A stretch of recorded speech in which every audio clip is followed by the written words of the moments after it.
Diawali dengan Cyrus yang diperankan Kevin Hart yang sudah bersiap bersama timnya untuk melakukan pencurian di tempat pelelangan barang seni di Venesia. Cyrus juga memiliki tim lain yang sudah bersiap di London untuk mencuri lukisan Van Gogh.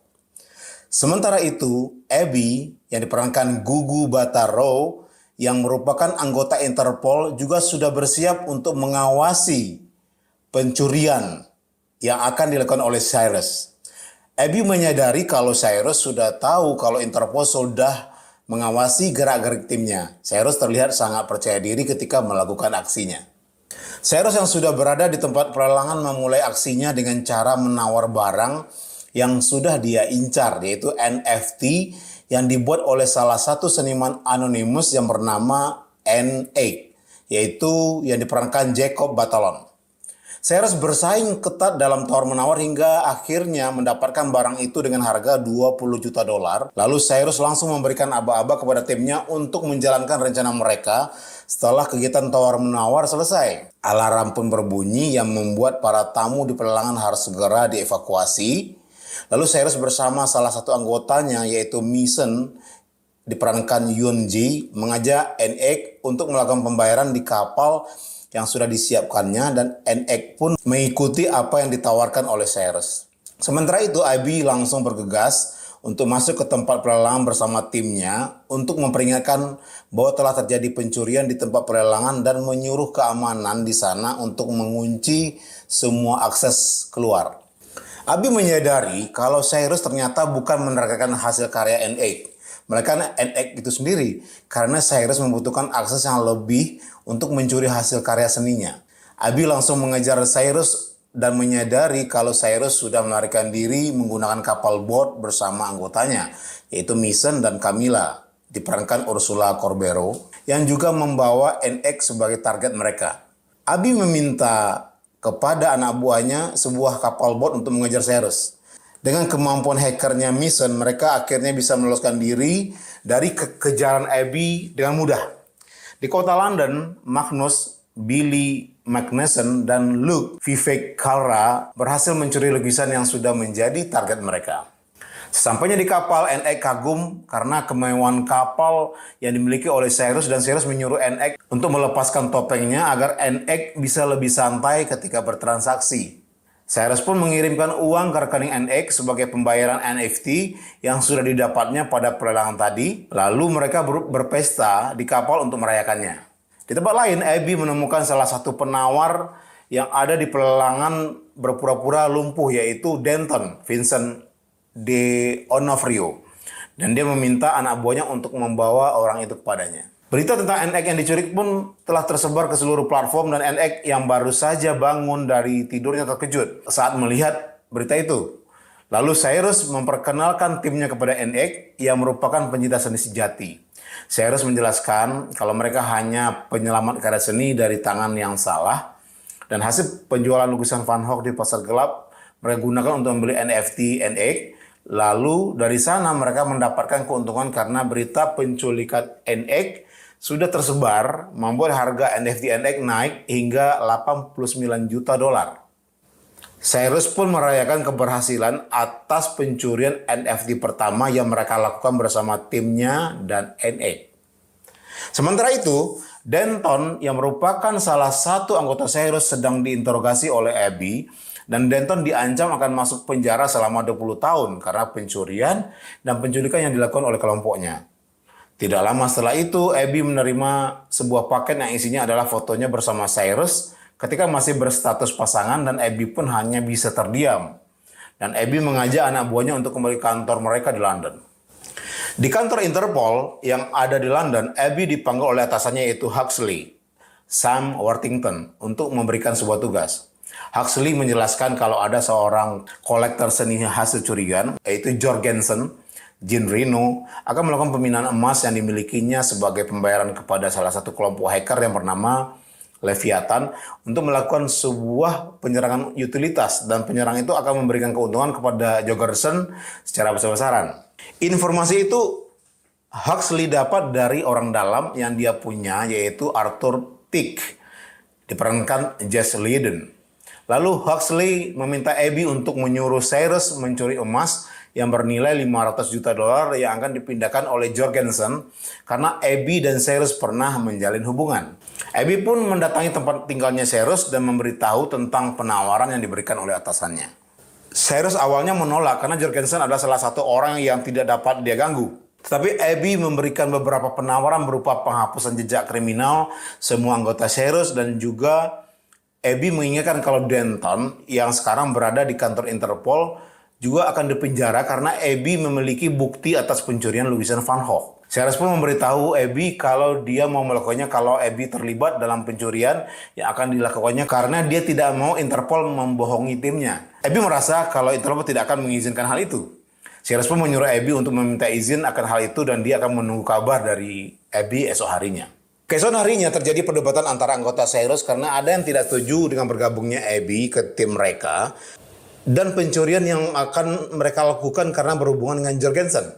Cyrus pun memberikan penjelasan apabila mereka tidak melakukan pencurian ini maka mereka semua akan dipenjara karena pencurian lukisan Van Gogh sudah ketahuan dan semua anggota Cyrus pun hanya bisa mengikuti apa yang harus mereka lakukan demi keselamatan mereka.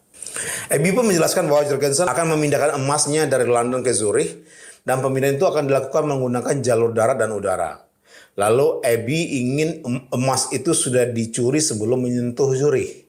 Sementara itu, Tick ketahuan kalau dirinya telah membocorkan informasi tentang pemindahan emasnya Jorgensen. Lalu Jorgensen pun memberi perintah kepada anak buahnya yaitu Cormac, diperankan Burn Gorman, untuk membereskan Tick karena telah membocorkan informasi penting. Abby mendatangi Cyrus yang sedang bersantai sementara timnya sedang merencanakan pencurian yang akan mereka lakukan.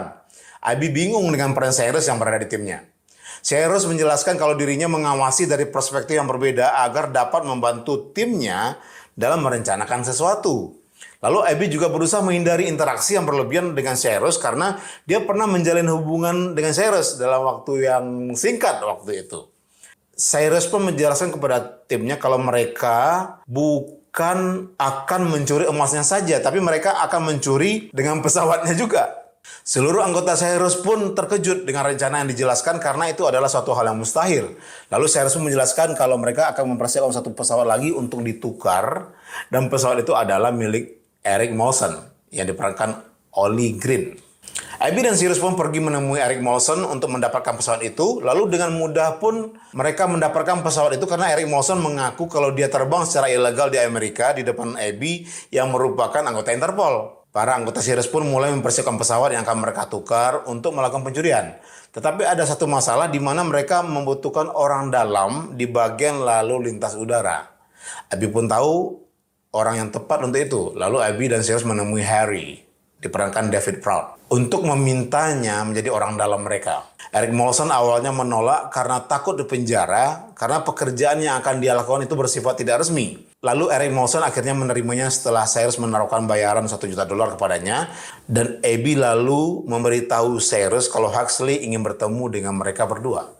Abby dan Cyrus pun bertemu dengan Huxley, lalu Huxley memberitahu kalau mayat Tick ditemukan dalam 6 kantong belanja di Irlandia. Cyrus pun mempertanyakan siapa itu Tick karena dirinya tidak diberitahu oleh Abby tentang ini. Lalu Abby memberitahu kalau Tick adalah karyawan Jorgensen dan penemuan mayat Tick membuat pemindahan emas dipercepat menjadi 10 hari lagi. Cyrus yang mendengar hal itu langsung ingin mengundurkan diri dari misi pencurian. Huxley yang mendengar itu langsung mengancam kalau dia akan mencabut kekebalan hukum yang dia berikan untuk Cyrus dan timnya. Cyrus pun terpaksa untuk melanjutkan rencana pencurian itu, tetapi dia akan melakukan itu untuk Abby, bukan untuk Huxley, karena Cyrus terlihat tidak suka kedekatan Huxley dengan Abby. Berita tentang penyerangan yang dilakukan oleh Jorgensen terhadap masyarakat pun telah disiarkan. Lalu Cyrus memberitahu timnya kalau itu hanya permulaan Jorgensen dalam rencananya dan puncaknya akan terjadi dalam 10 hari lagi. Semua anggotanya pun terkejut karena mendengar jadwal aksi pencurian mereka telah dipercepat. Lalu Cyrus menyuruh semua anggotanya untuk mundur dan membiarkan dirinya melakukan pencurian sendiri karena terlalu banyak risiko dalam pencurian kali ini. Semua anggota Cyrus pun tetap ingin menjalankan pencurian ini karena tidak ingin membiarkan Cyrus melakukannya sendirian. Lalu Abby pun mengatakan kepada Cyrus kalau anggotanya benar-benar menyayanginya. Cyrus pun menyindir Abby karena dia juga membuat Abby bisa menyayanginya dalam waktu yang singkat karena mereka dulu pernah menjalin hubungan yang hanya berlangsung dalam waktu seminggu. Dan Abby menyangkalnya karena yang Abby rasakan hanya 5 hari. Sementara itu Jorgensen di rumahnya terkesan dengan serangan yang dilakukan oleh kelompok Leviathan. Lalu Leviathan pun meminta Jorgensen untuk menyiapkan emas sebagai alat pembayaran mereka. Mason memberitahu kalau ada masalah, yaitu APSP atau alat yang berguna untuk menghilangkan pesawat yang mereka naiki dari radar berbentuk bom, dan itu alat tidak bisa dibawa untuk masuk ke dalam pesawat. Masalah itu pun bisa teratasi berkat saran Abby, yaitu memisahkan komponen-komponen APSP ketika ingin masuk ke pesawat dan membagikannya ke setiap anggota. Pada saat pesawat diterbangkan, mereka akan merakitnya lagi. Setelah semua persiapan selesai, lalu Cyrus dan timnya pun langsung bergerak untuk memulai aksi pencurian mereka. Hari eksekusi pun tiba, semua anggota Cyrus pun bersiap di posisinya masing-masing. Tapi Cyrus menyadari kalau salah satu anggotanya itu tidak berada di pesawat, yaitu Luke. Cyrus menghubungi Luke untuk memastikan kehadirannya dalam aksi pencurian kali ini. Lalu Luke mengatakan kalau dirinya tidak bisa melakukannya karena terlalu berisiko. Dan Cyrus pun akhirnya memaklumi hal itu. Cyrus tetap melanjutkan rencana mereka dengan melakukan sedikit perubahan terhadap rencana karena ada bagian yang seharusnya dilakukan oleh Luke. Mason pun juga memberitahu Cyrus kalau ada beberapa anak buah Jorgensen yang mengawasi mereka di dalam pesawat. Rencana mereka pun dimulai dengan mengumpulkan komponen yang dibutuhkan untuk membuat APSP di dalam toilet. Tetapi Abby yang menjadi orang terakhir untuk merakit APSP tidak sengaja menjatuhkannya, dan hal itu membuat Abby panik karena dirinya tidak tahu cara memperbaikinya. Cyrus pun datang menyusul Abby untuk membantunya memperbaiki APSP. Lalu salah satu anak buahnya Jorgensen mengetuk toilet tempat Abby dan Cyrus berada karena terlalu lama di dalam toilet, dan Abby mengeluarkan suara seperti mereka berdua sedang bercinta di dalam toilet untuk mengulur waktu ketika Cyrus sedang berjuang memperbaiki APSP. Sementara itu Camilla yang menjalankan pesawat palsu sedang berpacu dengan batas waktu yang diberikan karena dia harus menyambungkan pesawatnya dengan pesawat sasaran agar bisa ditukar di udara selagi pesawat dihilangkan dari radar. Cyrus pun berhasil memperbaiki pesawat APSP dan membuat Camilla bisa menyambungkan pesawatnya dengan pesawat sasaran. Sementara itu, Harry yang bertugas sebagai pengawas radar di lalu lintas udara juga berhasil melakukan tugasnya dengan lancar. Setelah masalah pesawat teratasi, Harry yang menjadi orang dalam di lalu lintas udara memerintahkan pilot pesawat sasaran untuk melakukan pendaratan di bandara pegunungan Alpen karena menara pengawas mendeteksi adanya cuaca buruk yang akan mengganggu penerbangan. Cyrus langsung menyuruh Magnus melakukan tugasnya, yaitu membuka berangkas emas karena melihat anak buahnya Jorgensen sudah mulai melakukan pergerakan setelah mengetahui pesawat mereka tidak mendarat di Zurich tepat waktu. Magnus pun langsung bergerak untuk melakukan tugasnya, dan Camilla sudah menerbangkan drone yang menjadi pengganti pesawat sasaran untuk mendarat di Zurich. Anak buahnya Jorgensen pun sudah mulai melakukan pergerakan dengan mengeluarkan senjata yang telah mereka rakit karena melihat adanya kejanggalan pada penerbangan mereka. Cyrus dan Abby yang mengetahui hal itu langsung menjatuhkan dua anak buahnya Jorgensen untuk mengulur waktu Magnus bekerja.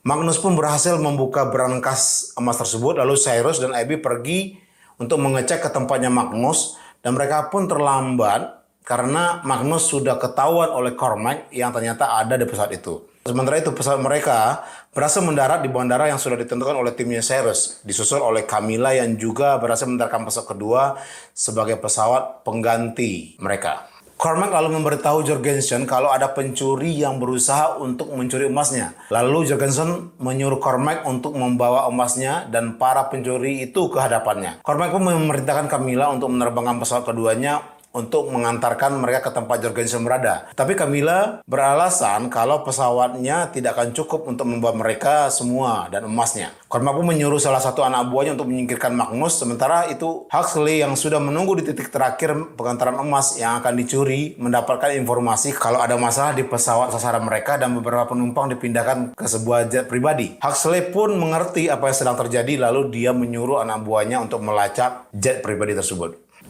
Camilla yang sedang menerbangkan pesawat berusaha untuk melepaskan penutup pesawat yang membuat pesawatnya tidak terdeteksi oleh radar dengan cara membelok-belokkan pesawat dengan ekstrim. Sementara itu, Magnus berhasil melarikan diri dari todong pistol anak buahnya Cormac dengan keahliannya. Usaha Camilla untuk memunculkan keberadaan pesawatnya pun berhasil dan membuat Huxley tahu kalau pesawat mereka akan menuju tempat kediamannya Jorgensen di Italia. Huxley meminta anak buahnya untuk menghubungi NATO dan melaporkan kalau ada pesawat yang tidak dikenal. Lalu dia pun meminta NATO untuk menjatuhkan pesawat tersebut. Anak buahnya Huxley pun mempertanyakan keselamatan Abby sebagai agen Interpol yang berada di pesawat itu. Tapi Huxley lebih mengutamakan tujuannya, yaitu untuk membuat Jorgensen tidak menerima emasnya. Pesawat NATO pun mulai bergerak untuk menyerang pesawatnya Camilla. Sementara itu Jorgensen kedatangan perwakilan dari Leviathan yang meminta bayaran emas mereka.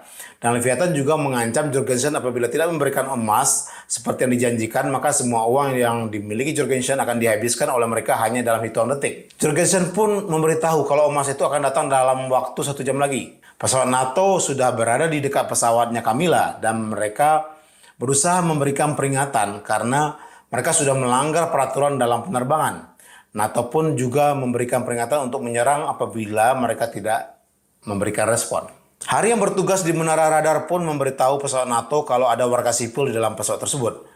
NATO pun kembali mempertanyakan perintah yang diberikan Huxley. Lalu Huxley tetap memerintahkan menembak jatuh pesawat tersebut karena laporan tentang warga sipil belum dipastikan kebenarannya. Pesawat NATO pun memberikan peringatan terakhir apabila tidak ada respon maka mereka akan menembak jatuh pesawatnya Camilla. Cyrus dan Abby pun melakukan perlawanan di dalam pesawat untuk memberitahu kalau ada warga sipil yang disandera di dalam pesawat. Lalu upaya mereka pun berhasil untuk mengirimkan pesan kepada pesawat NATO menggunakan fitur yang dimiliki pesawat tersebut. NATO langsung menarik pesawat mereka setelah mendapatkan pesan tentang warga sipil yang disandera dalam pesawat. Lalu Cyrus, Abby, dan Camilla yang melakukan perlawanan pun berhasil menyingkirkan Cormac dan anak buahnya. Mereka pun berhasil mendaratkan pesawat di kediaman Jorgensen dengan cara yang tidak biasa karena pesawat mereka memiliki beberapa masalah ketika sedang terbang. Jorgensen dan perwakilan Leviathan pun langsung mendatangi mereka yang baru saja turun dari pesawat.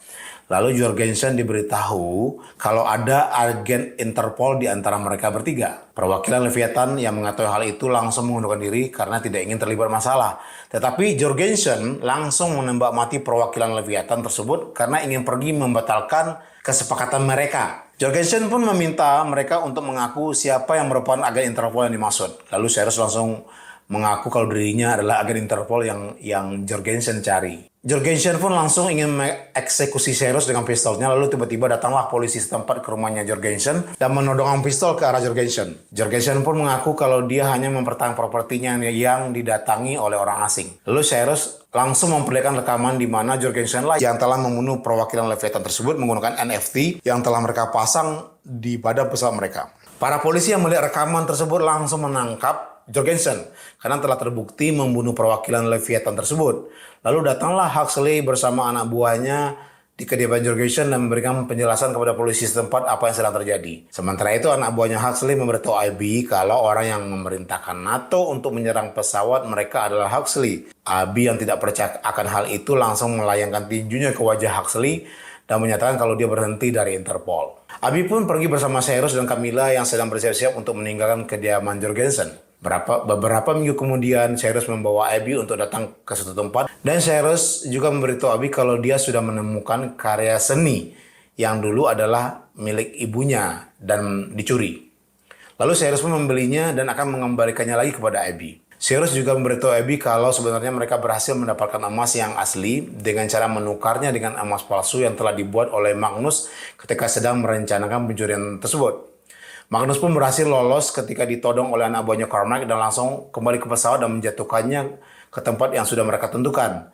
Dan Luke yang awalnya mundur dari pencurian tersebut telah kembali dengan mengamankan emas yang sudah dijatuhkan oleh Magnus.